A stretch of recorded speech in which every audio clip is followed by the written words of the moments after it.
بسم الله الرحمن الرحيم، السلام عليكم ورحمة الله وبركاته، ازيكم عاملين ايه؟ يا رب تكونوا في أفضل حال. شباب واخواتي واصحابي وحبايبي، أنا متشكر جدًا على الدعم اللي بتقدموه لي، وشكرًا جدًا على اللايكات، وشكرًا جدًا على كل اللي بيتابعني، باحبكم في الله.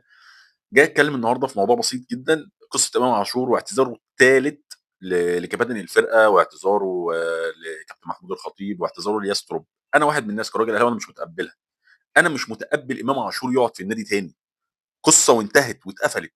النهارده النادي الاهلي لما بيقعد لعيب زي دوّة، بيدّي مساحه لاي حد يعمل اي حاجه ويرجع يعتذر. جاي اتكلم في مجمل الموضوع اصلًا ان هو يعتذر، تمام، قصه انا مش قابلها ومش شايفها في النادي الاهلي. لو كان اي رئيس نادي تاني غير كابتن محمود الخطيب كان امام عاشور مشي، خُدها مني قولًا واحدًا، كان مشي.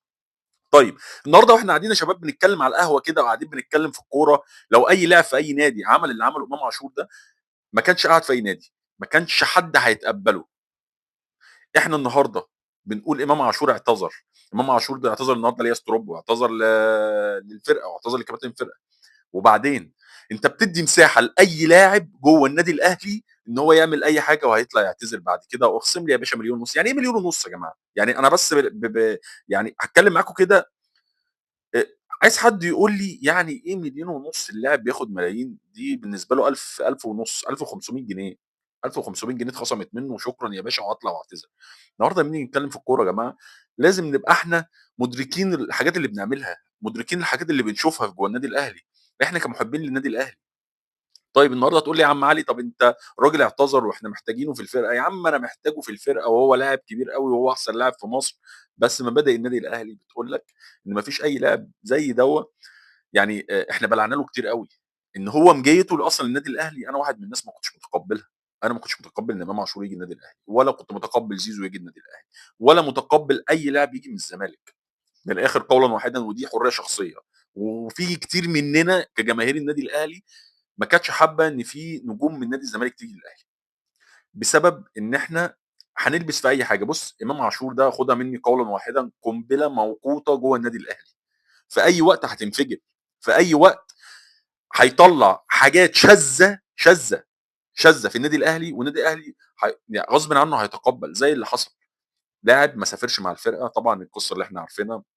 النهارده اللي جاي أكلمك فيه إن هو جاي بيعتذر لياستروب، وياستروب ما أعرفش بقى هيتقبّل اعتذاره أو هيقعّده دكة بكرة، أو أنا مش عارف كابتن وليد صلاح الدين هيمشّي الأمور إزاي جوّه النادي الأهلي أو جوّه الفرقة. بس يا جماعة أنا واحد من الناس، أنا مش متقبّل إمام عاشور يقعد تاني جوّه النادي. إمام عاشور والله، والله، والله لو كان أي رئيس نادي غير، أقسم بالله ما كان قعد في النادي. لو كان أي رئيس نادي غير كابتن محمود الخطيب ماسك نادي الأهلي أو كان رئيس النادي الأهلي، ما كانش قعّد إمام عاشور في الفرقة. النهارده بنتكلّم لعيب أولًا بيطلع يعمل اللي بيعمله وبيعتذر. طَب أنا هاستفيد منّك إيه؟ أنا مش عايزك، أنا مش عايزك، أنت بتضُر الفرقة أولًا، بتضُر اللعيبة، بتدّي أسلوب ممكن أي لاعب يمشي بيه، إن هو يعمل أي حاجة غلط ويقول لك يا باشا أنا آسف واخصموا لي يا باشا. يعني إيه 1.500.000؟ يعني إيه 1.500.000 في لاعب بياخد ملايين يا جماعة؟ 1.500.000 يا باشا جمّد اللاعب ده، وإحنا مش عايزينه، جمّده، مش عايزينه يلعب بيعه، هات عرض يا عم وبيعه، هات لاعب، هات أي عقد وبيعه، إحنا مش متقبلينه. النهارده أنت بتعتذر على إيه؟ بتعتذر على إيه؟ عشان تلعب؟ ما إحنا كده الحمد لله، يعني الفرقة إحنا عارفين إن هي الجزء بتاع إمام عاشور ده ناقص في النادي الأهلي، أو لاعب زي إمام عاشور جوّه النادي الأهلي، هو مأثّر على الفرقة، لاعب كبير وموهبة كبيرة، وأنا متأكد من حاجة زي كده، وإحنا كلّنا عارفين إن هو أحسن لاعب في مصر دلوقتي.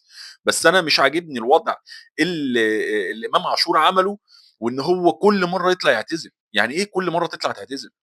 إحنا مش متقبلين اعتذارك، مش متقبلين إن أنت تبقى لاعب جوّه صفوف النادي الأهلي. إحنا للأسف جوّه إداريًا دلوقتي بقينا ضعاف جدًا، لإن ما فيش حد عارف ياخد قرار، ما فيش حد عارف ياخد قرار مع إمام عاشور. إمام عاشور النهارده لمّا بيعمل أي مصيبة والسلام عليكم خلاص وأنا آسف، دي سواد أزلي، سواد أزلي داخل النادي الأهلي، وقنبلة موقوتة زي ما قُلت لكم جوّه النادي الأهلي. إمام عاشور النهارده لازم من إدارة النادي الأهلي تدوّر له على عقد وتمشّيه، شكرًا مش محتاجينك يا إمام يا عاشور. إحنا جماهير النادي الأهلي مش محتاجينك، إحنا جماهير النادي الأهلي مش حابة إنها تشوفك في النادي التاني، مش حابة. أنا مش أولًا أنا مش عارف اللعيبة هاتعامل معاه إزاي، مش عارف اللعيبة هاتعامل معاه إزاي. ثانيًا محمد الشناوي وكباتن الفرقة وتريزيجيه يعني أمّا أشوف مثلًا إمام ده مين اللي بيسوّحه؟ يعني مين اللي بيسوّحه جوّه النادي الأهلي؟ والله العظيم أيًا يكن بقى جوّه النادي الأهلي، برّه النادي الأهلي، بس إيه يعني الكباتن دي ما تتكلّم معاه، واحد زي محمد الشناوي يتكلّم معاه، واحد زي تريزيجيه يتكلّم معاه، لكن النهارده أنت بتشوف آآ حاجات بتطلع شاذة جوّه النادي الأهلي، يعني لاعب زي إمام عاشور دلوقتي أمّا يعمل حاجة زي كده ويرجع يعتذر للمرّة التالتة النهارده ويقول لك أنا آسف و، عشان إيه طيب؟ عشان إيه إحنا نستحمل حاجة زي كده أو نشوف حاجة زي كده أو ما تزعلش منّي دلوقتي بيطلع يتسفّى عليك من كل القنوات عشان خاطر إمام عاشور.